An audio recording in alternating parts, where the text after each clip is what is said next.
Hey there, how's it going today? Electricity, probably one of the most important discoveries of the modern era as far as convenience and our dependency upon it goes. I think about it from time to time, not too deeply, mind you, but what would I do without electricity? I use it to light up my house, power my word processor, video screen, stuff I record and edit these talks on, powers my bass amp, even powers my bass guitar, little 9-volt battery in there. I need it to listen to all the music I bought over the years. I need it to cook my food. I need to keep my food frozen or keep cold so it lasts longer. Without it, I'd be chopping wood, hauling water, making fires all the time, taking an axe out to the river there and cutting the ice so I could get some water, keep my house warm, cook my food, be lighting candles. I'd be needing all my paper books back, and I'd have several phonographs. Still, I have quite a collection. So I need one of those old wind up things, however they work, spring loaded or whatever it is, with the horn on top to listen to some music. Everything would take longer and a lot more effort. And lots of the stuff that I do just for fun, I couldn't do anymore at all. And if you want to get philosophical about it, I might be better off without all that. But we wouldn't be better off without some of the modern day medical equipment we have, some of the dental equipment and stuff like that, things we use to keep cars from crashing into each other, light up the city at night. Those are helpful things. We might be better off without the deluge of information, because I wonder sometimes if the modern day version of a pandemic would be possible without electricity. But that's another topic that I don't really want to get into. God is like electricity in a way. When I flip the switch on the wall, I expect the light to come on. The electricity is always there, ready to light her up. I never even think about it. The only time I ever think about it is when the power's off. Where's the power? Nothing's working. And you sit there and you're bored because you're so used to having power all the time. And even though I don't always understand or recognize what God is doing, I do believe He's always working, that He's always on, all the time, in my life, in yours, in all the world. And His every desire and plan and purpose for the human race is full of goodness and grace. And I'm sure we don't realize all the ways He helps us out every single day. But every now and then we get glimpses of it.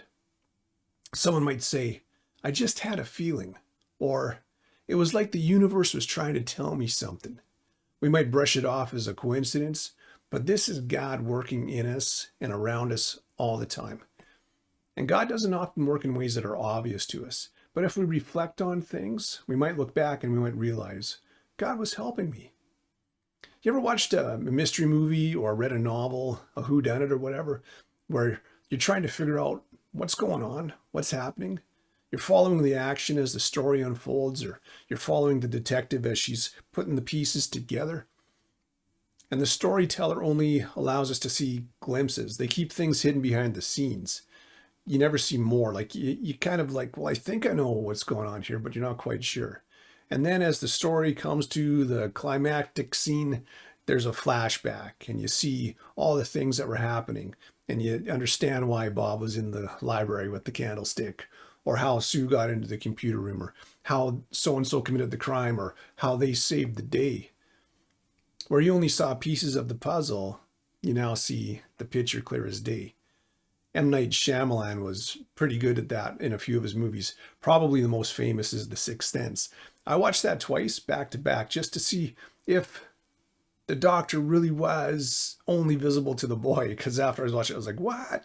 And then I watched it again. I was like, oh, yeah, I guess so. Monk was also a series that I really enjoyed for the whodunit and howdunit aspects. I'd like to watch that one again. Movies like this are a lot of fun. And on those occasions where we figure out what's going on ahead of time, we feel really smart. And I like feeling really smart, but I also enjoy trying to figure out a puzzle. And I think we live those kind of stories out every day of our lives. Every day is another, how's He going to do it?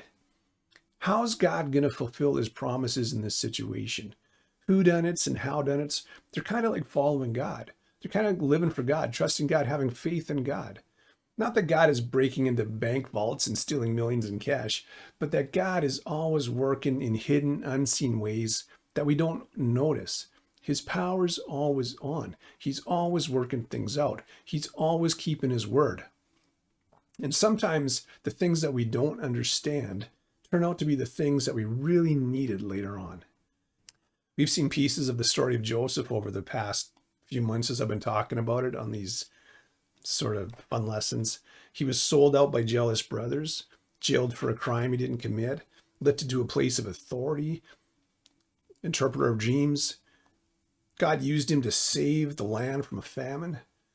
But that's not the whole story, not even close. The Old Testament is the story of Jacob's family as a whole, a family that becomes the nation of Israel. God didn't just send Joseph into Egypt to save Egypt, but to save the family, because the land of Canaan, where Joseph's family was from, was also experiencing this famine. They had lots of mouths to feed, and the famine was a big bummer. Hello, and welcome to That's a Bummer, a podcast about things that really are a bummer.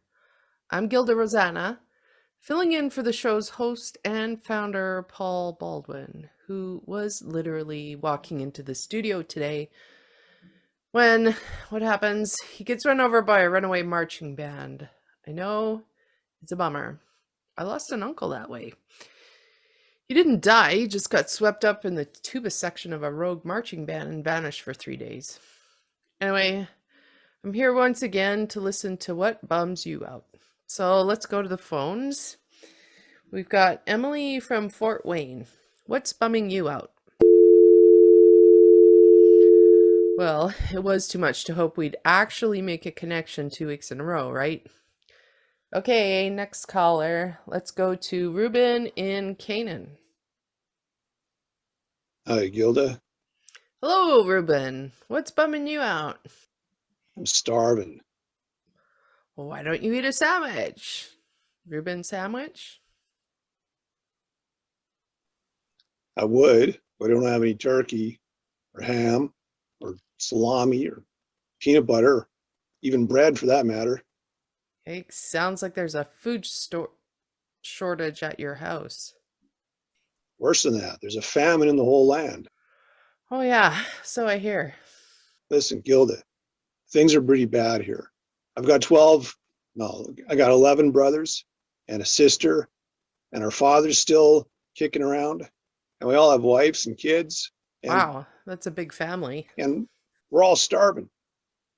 We ate our last sheep last week, and now we're debating who to eat next, either Simeon or Gad. I take it Gad and Simeon are not sheep. No, they're my two brothers. Most of us want to eat Simeon because he's a little more plump, but Gad's just way more annoying. Ruben, please do not eat your brother. I have an idea for you. You do? Yeah, I know this guy down in Egypt. He's not from around here, but he saved the whole country by storing up food for this famine. There's food in Egypt? There is, and if you head down there right now, he might give you some. What? That's wonderful. Yeah, but Ruben, I have to tell you, this guy, he's very powerful, very important. There might be some bowing and begging to do. Look, we're all desperate here. We'll bow down to anybody. Anyone? Yeah, if it means getting some food. Well, then by all means, go to Egypt. And hurry. No more eating your brother. Gilda, thanks so much. Thank you. Well, I don't know about you guys, but I think I know where this story's headed. Someone who said they'd never bow down to their brother is about to bow down to their brother. More important, this whole family is about to see how God was working to take care of them all these years while a certain family member was living far, far away. God is in control and he's always working things out for our good. Okay, we'll be back after this word. 3 generations before Reuben, Judah, Levi, and all the other boys sold Joseph into slavery, God made a promise to their great-grandfather Abraham. Turn his offspring into a mighty nation, more numerous than the sands of the shore. And the 12 brothers went on to form the 12 tribes of Israel. And we could think on that for a second. There's a little mini lesson in there on how God is so full of grace. He didn't axe those guys from the plan because they did something terrible, sold their brother into slavery because they're jealous of him.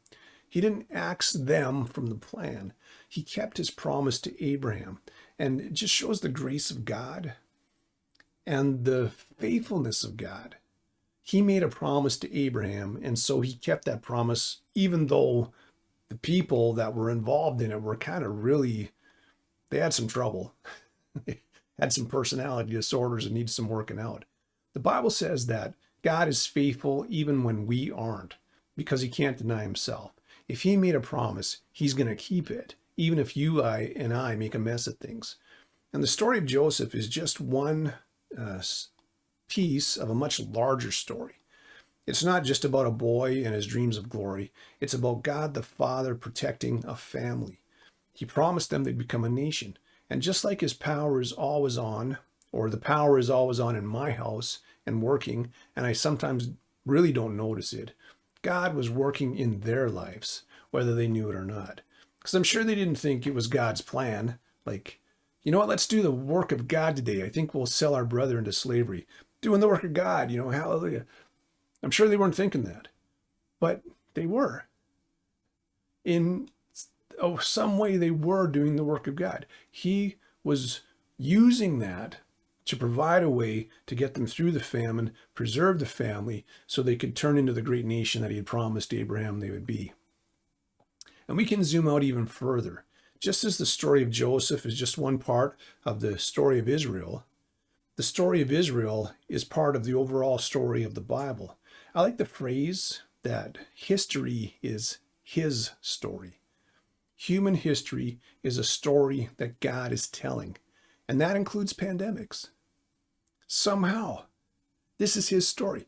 If you believe that, if you believe God is telling this story, and that he's got you, and that he's working with you and for you for good in your life, then I hope that we can all receive some comfort from that.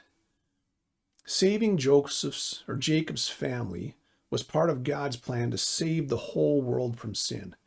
God sent Jesus through the nation of Israel to die not just for Israel, but for the whole world. And every story in the Old Testament is just one small chapter in that much bigger story. God worked through the lives of Noah, Abraham, Isaac, Jacob, Joseph, Gideon, Samson, Deborah, Ruth, Boaz, David, Solomon, and all the other nations around them and all the leaders that they were dealing with in those times, countless others, to bring his plan of salvation to fulfillment. And that story is still being told today. We haven't reached the final chapter yet, but we know it's a happy ending for those who love Jesus. How's he going to do it? I don't know. I don't know. The world is very discouraging these days. I opened my email this past week. I just got back from a little bit of time off, and I read about how our prime minister was saying we're going to end the pandemic by forcing people to get vaccinated.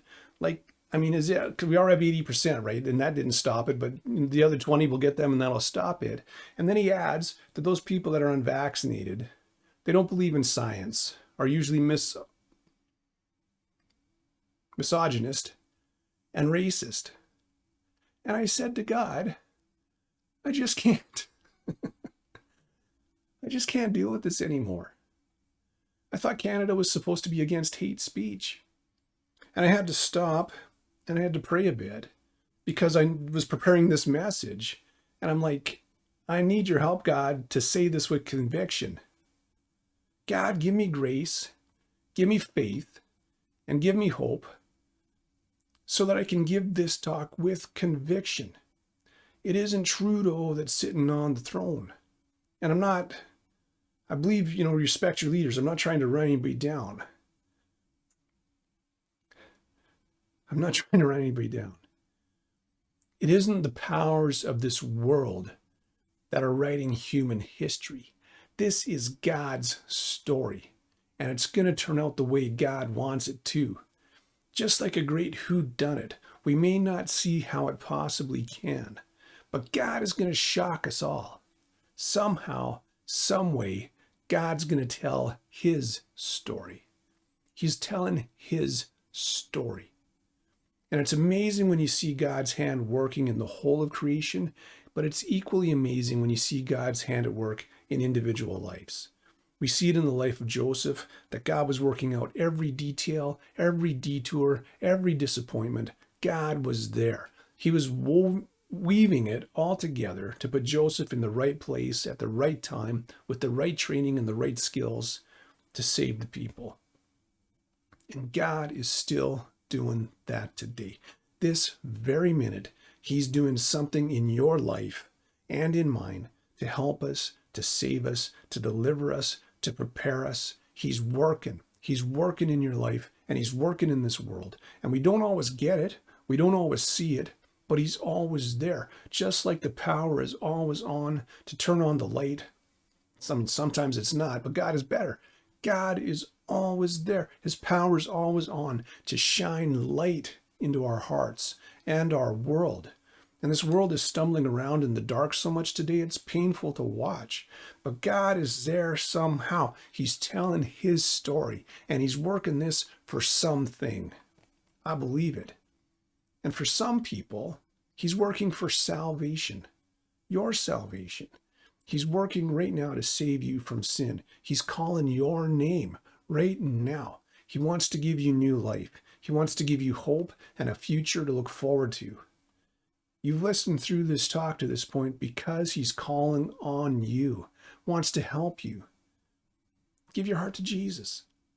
Turn the light switch on in your heart and let God's power help you through these difficult days. Get your name in God's book. Become a part of His story. I guarantee you, it's got a happy ending. God doesn't just love the world blindly. He loves you individually. And if you trust Him with your heart, He'll guide you and lead you just as He did Joseph.